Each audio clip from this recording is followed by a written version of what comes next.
Okay, let's dive in. Welcome to the deep dive.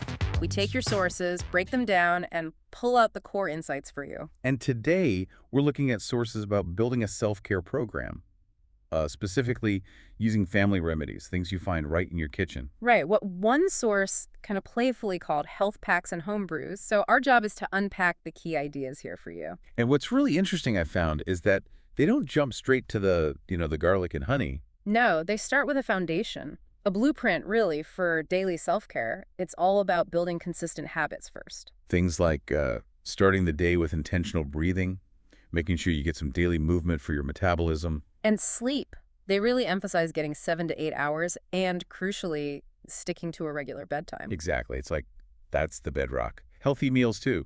Planning for protein, vitamins, minerals, amino acids. Yeah, and being mindful of calories, somewhere in that 2,000, 3,000 range, depending on activity, obviously. Plus getting outside, fresh air, sunshine. Yeah. And actually scheduling rest. It's a whole daily system. Diet, exercise, rest. The basics, really. Then they move on. Right. Then comes the kitchen cabinet arsenal, as they put it. This is where you see everyday stuff repurposed. Like honey. Described as nature's neosporin. Pretty apt, actually. An antiseptic glaze. Or baking soda. The Alkaline Avenger. Yeah. Which, makes sense for pH balance. Good for cleaning, deodorant. And even acid reflux, they mention, for neutralizing acid. Simple stuff. Yeah. And basic salt, the Salty Soother. Minerals, sure, but also just for a simple gargle. And garlic, okay, the Pungent Protector. They frame it as an antibiotic immune booster. And tongue-in-cheek, vampire repellent. Huh, right. Hydrogen peroxide pops up, too, for cleaning wounds or sometimes, drops in water. Yeah, and don't forget turmeric for inflammation, aches and pains. Ginger root, apple cider vinegar. Oh, yeah, the ACV with the mother, the cloudy stuff. Peppermint and chamomile teas, of course. Even oatmeal, which we'll get to, is quite the pantry first aid kit. So how do they suggest using these? They have these little battle plans. Right. For minor scrapes, a bit of honey under the bandage acts as an antiseptic layer. Makes sense. Bee stings. They say use a baking soda paste to calm it down after you scrape the stinger out. Yeah, scrape, don't tweeze, they emphasize that. Squeezing can release more venom. Good tip. And for sore throats, the classic saltwater gargle. Simple, effective. And they even suggest swallowing, like a minced garlic clove daily, as a preventative thing. Though they do warn you might smell like an Italian restaurant. Yeah, probably true. For colds, there's that hot water mix.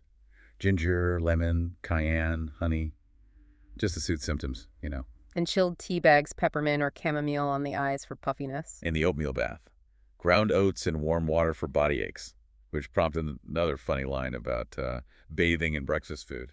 So, okay, this brings up a big question. How seriously do we take this? I mean, garlic cloves and oatmeal baths. That's key. The sources are pretty clear. They use humor, but they also include very direct disclaimers. Right. This is not medical advice. Always consult a healthcare professional for actual health concerns. That's stated up front. Exactly. These remedies aren't presented as cures for anything serious. They're framed as, complementary approaches. For minor stuff, or just as part of that bigger daily self-care routine we talked about at the start. Yeah, support tools within the foundational program. So, boiling it down, what's the takeaway for you, the listener? Well, it seems these sources show a way to blend those basic, consistent wellness habits, sleep, diet, movement, with practical, accessible kitchen items for minor issues. It's that combination.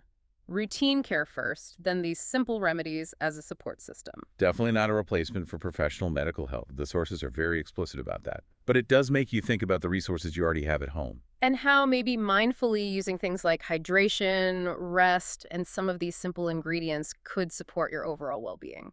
Right, so maybe the final thought to leave you with is this. How can we thoughtfully weave these foundational practices and maybe some of these accessible old-school remedies into our lives? Doing it carefully, though.